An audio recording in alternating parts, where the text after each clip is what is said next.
बिहार में 40 सीट है ना जी। पिछली बार आपका 39 था। हाँ, तो इस बार भी 40 रहेगा, 40। तो नीतीश जी पूरी तरह से कमजोर हो चुके हैं, अलाचार हो चुके हैं, बेबस हैं। ललन सिंह को बिहार की जनता नेता मानती है क्या?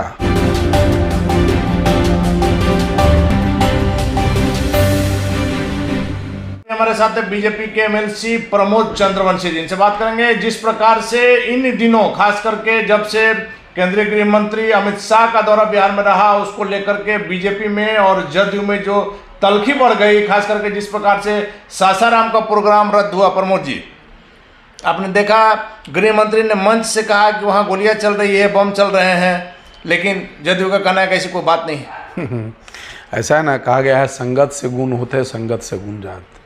तो नीतीश जी जिनके संगत में हैं उनका तो इस सब श्रृंगार है। मार पीट, दंगा फसाद उनके रीजन में तो कई बार हुआ, जातीय हिंसा, ये सब तो उनका श्रृंगार है, खास करके राष्ट्रीय जनता दल का। तो उनके साथ गए हैं और नीतीश जी अब पूरी तरह से तेजस्वी जी के निर्देश पर वो काम करते हैं। उनका अपना विवेक कुछ काम नहीं कर रहा है और इसलिए जो तेजस्वी जी जैसे जैसे दिशा निर्देश देते हैं उस तरह से नीतीश जी करते हैं। असहाय मुख्यमंत्री हैं, कमज़ोर मुख्यमंत्री हो गए, तो इसलिए अब तो ऐसे ही स्थिति होगी ही।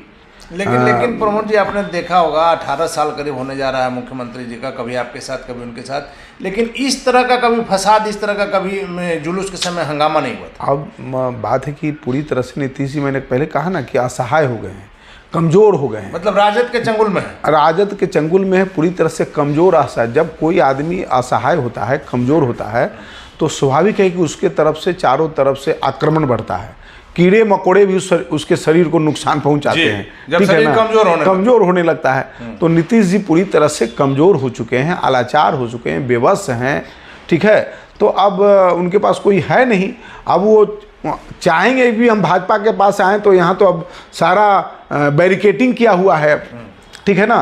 तो तेजस्वी भी चाह रहे हैं कि अभी तो कहीं जाने वाले हैं नहीं, तो इसलिए इनको जैसे हो उंगली पर हम इनको नचाएं, तो उसी तरह से नचा रहे हैं और नाच रहे हैं। इनका कोई विकल्प नहीं है। सासाराम वाली घटना में जदयू के एमएलसी नीरज कुमार ने यहाँ तक कह दिया कि वहाँ 144 लागू ही नहीं था, आप लेटर दिखाइए।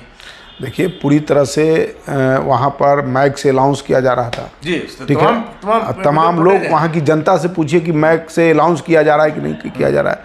तो हम लोग अनुशासित पार्टी के अनुशासित सिपाही हैं और हम लोगों को पहले राजनीति नहीं, पहले देश हम लोग देखते हैं, जनमानस को हम लोग देखते हैं, ठीक है।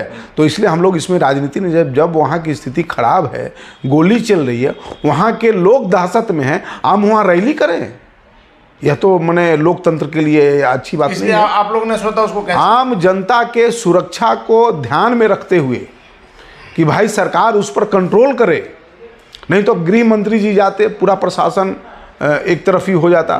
तो इसलिए हाँ, तो हम लोग देश और सासाराम की जनता को ध्यान में रखते हुए कि जिस तरह से वहाँ गोलीबारी, आगजनी, लोग दहशत में है भाई, वहाँ के लोग थे उस वक्त में, तो उसमें कैसे रैली किया जा सकता है?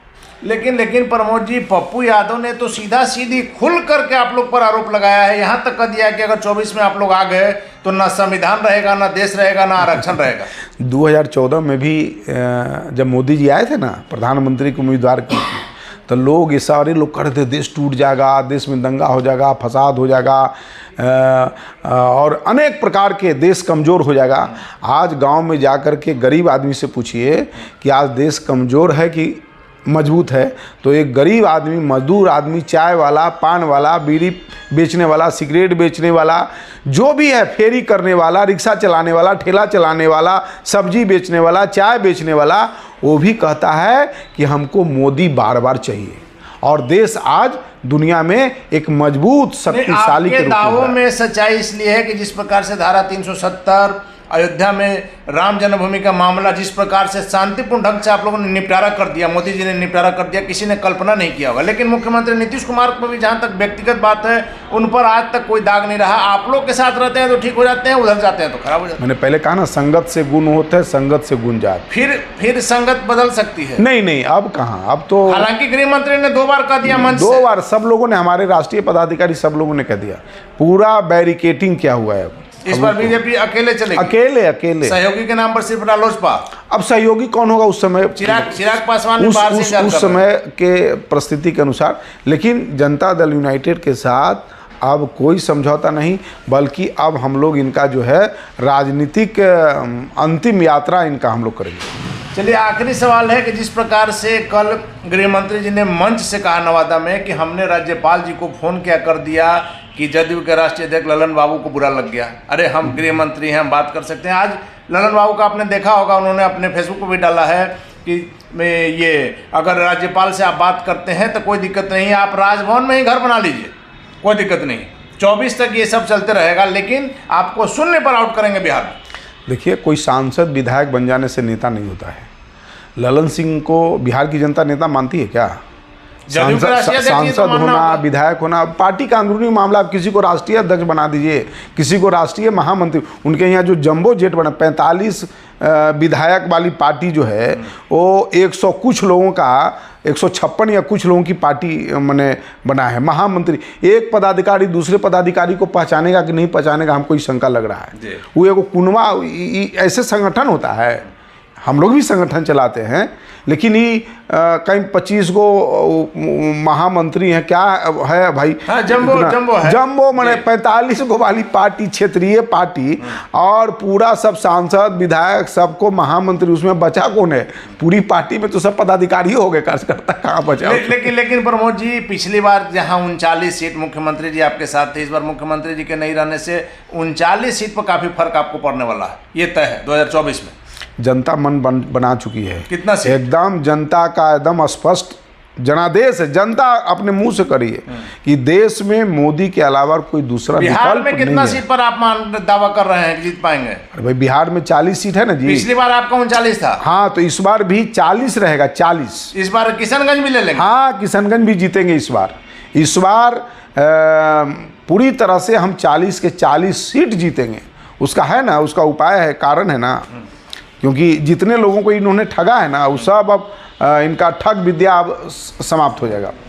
चलिए, तो ये थे बीजेपी के एमएलसी प्रमोद चंद्रवंशी जी, जिनका साफ तौर पर कहना है कि इस बार सब ठग विद्या समाप्त हो जाएगा। और पिछली बार जहां मुख्यमंत्री नीतीश कुमार साथ में थे, तब 39 सीट यहां बिहार में बीजेपी एनडीए ने जीता था। इस बार 40 की 40 सीट जीतेंगे मोदी जी के नाम पर। हालांकि प्रमोद चंद्रवंशी के दावे में क्या सच्चाई है, वक्त बताएगा।